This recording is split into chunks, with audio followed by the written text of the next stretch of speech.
Hey, what's up everybody? Welcome back to another Zenless Zone Zero reaction. Today we have Sword of Corruption and Pride and Paranoia. I'm going to be listening to both of these. They're both about 2 minutes long, so I figured I could just handle them both in the same video as I've done for other songs in the past.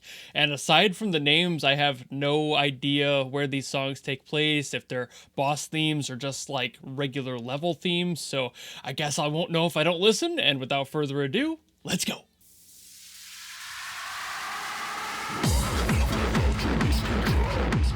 Ooh. We're back to that like acid grunge kind of sound already. We weren't gone for too long.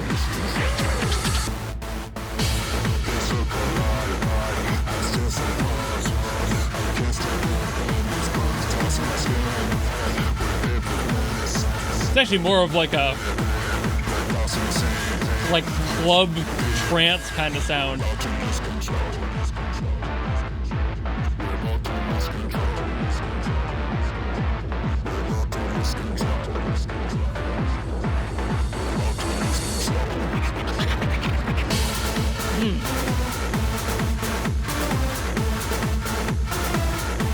This was a lot more simple, but I feel the tension in it.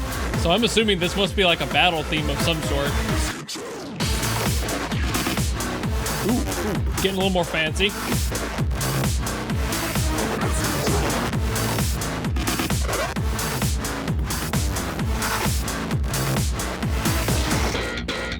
Ooh. All right. This one's got a lot of texture in it. Lots of distortions on pretty much everything.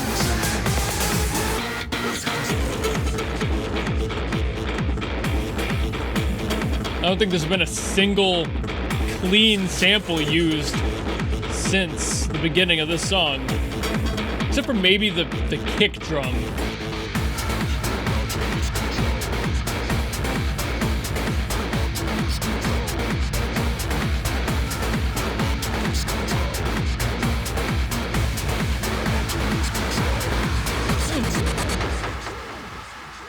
Again, it's very clubby. Very clubby. I don't know if I'd call it Euro Club, but there's definitely like an acid vibe to that one that I just can't nail exactly what genre that is. So I guess the title of Corruption kind of fits really well with this one and how much distortion there was on every layer in here. Again, pretty much the only samples I think didn't have any sort of distortion on it were the kick, and maybe there was like kind of a softer synth that was like an accent in the back and underneath everything else.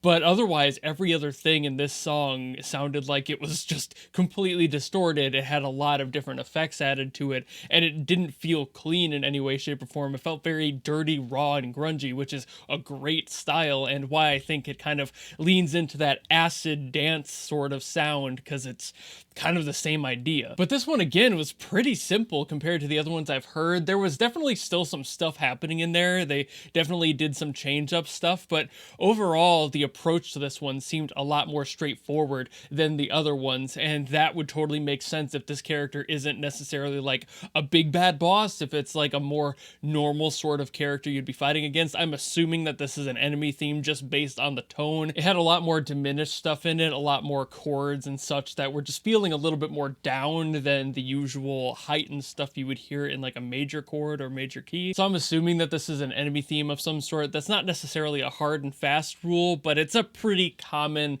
thing to do, is like when you want to have a character with a negative connotation, give them a song that has a lot of minor chords or diminished stuff, a lot of crunchy relationships in the note structure to make it sound a little bit more negative, compared to a hero that would be a lot more major chords and stuff that sounds uplifting and bright, a little bit more progressive, whereas this just sounds like you're struggling against something, and that's why I feel like this is probably some sort of a battle theme with some character. But again, maybe not like the big bad, just a normal run-of-the-mill sort of fight that you would have in the middle.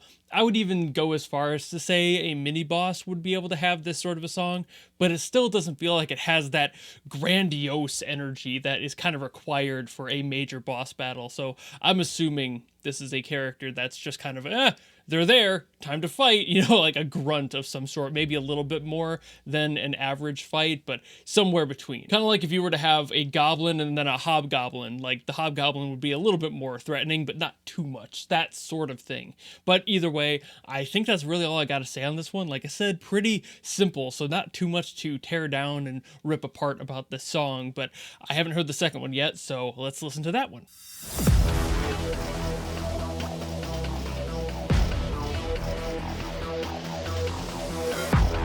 Okay, where are we going with this one? Already sounds a little bit more uplifting.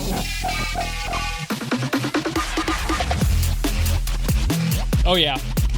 Oh yeah, there's more of a groove to this one. Whew. Yeah, this one's more playful.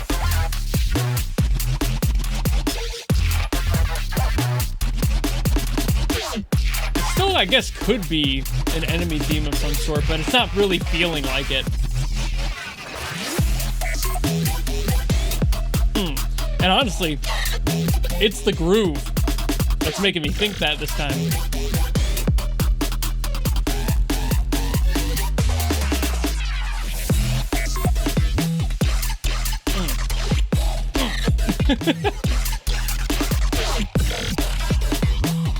It's a really fun fills.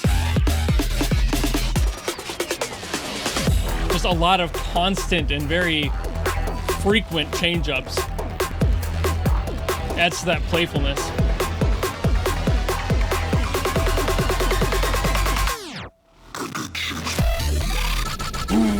Ooh, ooh. Great transition.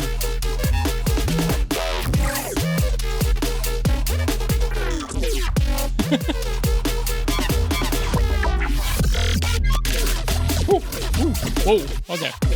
I honestly didn't expect the halftime on that one. I don't know why. Maybe I was just expecting another pass of the, this, basically.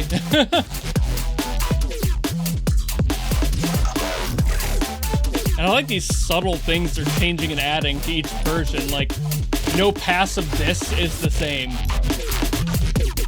There's always something a little different about each set of measures, really. Every couple measures, there's a slight variant.